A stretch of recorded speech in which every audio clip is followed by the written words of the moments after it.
Koyilandy Gurudeva college and advance studies centre principal മർദ്ദിച്ച അഭിനവ് എന്ന വിദ്യാർത്ഥിയുടെ കേൾവി നഷ്ടപ്പെട്ടതായി ഡോക്ടർമാർ. ഗുരുദേവ കോളേജ് വിഷയത്തിൽ യഥാർത്ഥ ഇര SFI ഏരിയ പ്രസിഡന്റ് അഭിനവിനെ മാത്രം മറ്റു മാധ്യമങ്ങൾ കണ്ടില്ല. അഭിനവ് കൈരളി TVക്കൊപ്പം ചേരുകയാണ്. കൊയിലാണ്ടി ഗുരുദേവ കോളേജിൽ SFI ഗുണ്ടയെന്ന് പ്രിൻസിപ്പൽ ആരോപിച്ച വിദ്യാർത്ഥി അഭിനവാണിത്.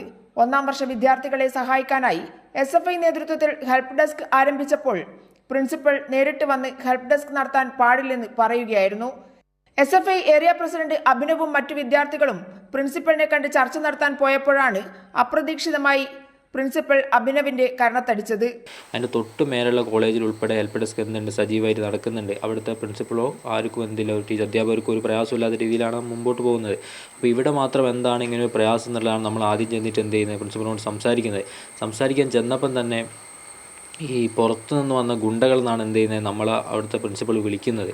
അതിനുശേഷം വളരെ മോശമായ രീതിയിലാണ് നമ്മൾ എന്തുണ്ട് കാര്യങ്ങൾ പറയുന്നുണ്ട്. വേറൊരു കോളേജിൽ ഇല്ലാത്ത പ്രശ്നമാണ്, ഇവിടെ ഹെൽപ്പ് ഡെസ്ക്കാണ് സഹായിക്കാനുള്ളതാണ് വിദ്യാർത്ഥികളെന്ന് ഉൾപ്പെടെ നമ്മൾ പറയുന്നുണ്ട്. അപ്പം വേറെ ഒരു പ്രിൻസിപ്പളും ഇത്തരത്തിൽ സംസാരിക്കില്ല എന്ന് മനസ്സിലാക്കുക. ആ രീതിയിൽ മോശമായിട്ടാണ് എന്ത് ചെയ്യുന്നത് പ്രിൻസിപ്പൾ നമ്മളോട് സംസാരിക്കുന്നത്. നമ്മൾ ഗുണ്ടകളെല്ലാം എനിക്ക് കുറച്ച് ആശായിട്ട് പറഞ്ഞ ടൈമിനാണ് എന്ത് ചെയ്യുന്നത് പ്രിൻസിപ്പൾ അടിക്കുന്നത്.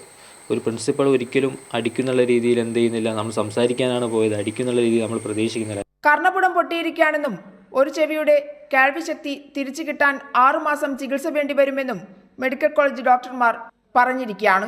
1 മാസം കഴിഞ്ഞിട്ട് ഇനിയിപ്പം കാണിക്കാൻ വേണ്ടി പറഞ്ഞിട്ടുണ്ട്. 6 മാസത്തോളം ടൈം എടുക്കും കർണപടം റെഡിയായിട്ടില്ലെങ്കിൽ, കേൾവിക്ക് പ്രയാസമുണ്ടെങ്കിൽ സർജറി ചെയ്യേണ്ടി വരുന്നതാണ് ഡോക്ടർ പറഞ്ഞത്. SFI എന്ന വിദ്യാർത്ഥി പ്രസ്ഥാനത്തെ കരുതേച്ച് കാണിക്കാനുള്ള ശ്രമങ്ങളുടെ ഭാഗം മാത്രമായിരുന്നു യാഥാർത്ഥ്യങ്ങൾ മറച്ചുവെച്ചുകൊണ്ടുള്ള മാധ്യമ വാർത്തകളെന്നും അഭിനവ് പറയുന്നു. PV Joshila, Kairali news, Kozhikode.